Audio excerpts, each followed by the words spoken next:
ఇప్పుడు నూనె కాగిపోయింది, ఇందులో కొంచెం బటర్ వేద్దాం.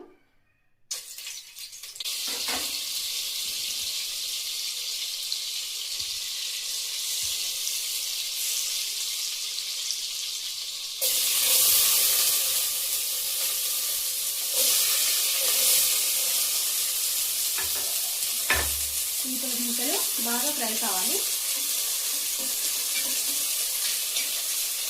ఉల్లిపాయ ముక్కలు ఫ్రై అయిన తర్వాత టమాటో ప్యూరీ వేయాలి.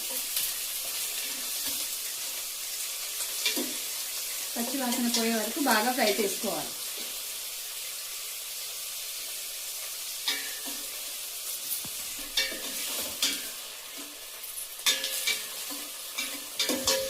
అల్లం వెల్లుల్లి పేస్ట్ వేసి ఇప్పుడు అల్లం వెల్లుల్లి పేస్ట్. ఉల్లిగడ్డ వేగిపోయింది. ఇప్పుడు టమాటా ప్యూరీ వేస్తున్నాను.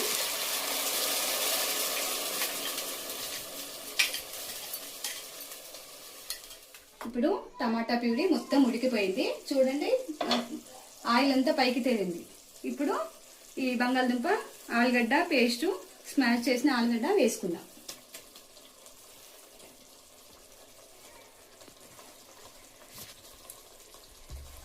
వేసుకుని ఇందులో కొత్తిమీర వేసుకుంటే కర్రీ రెడీ అయినట్టే.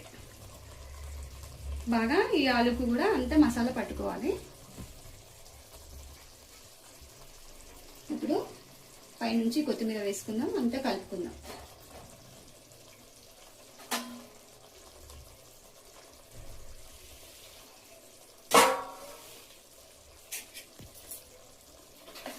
ఈ ఆలు కూడా అంతా కర్రీలో కలిసేటట్టు కలుపుకోవాలి. ప్యాన్ గరం అయింది, బటర్ వేసుకున్నాను. ఇప్పుడు ఈ బటర్లో పావును కాల్చుకోవాలి.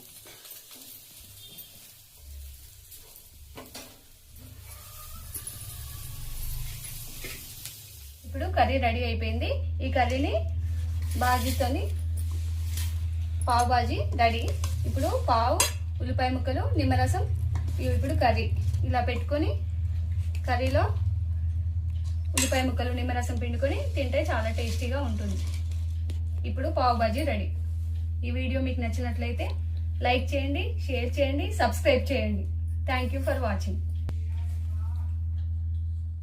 ఇప్పుడు నూనె కాగిపోయింది, ఇందులో కొంచెం బటర్ వేద్దాం.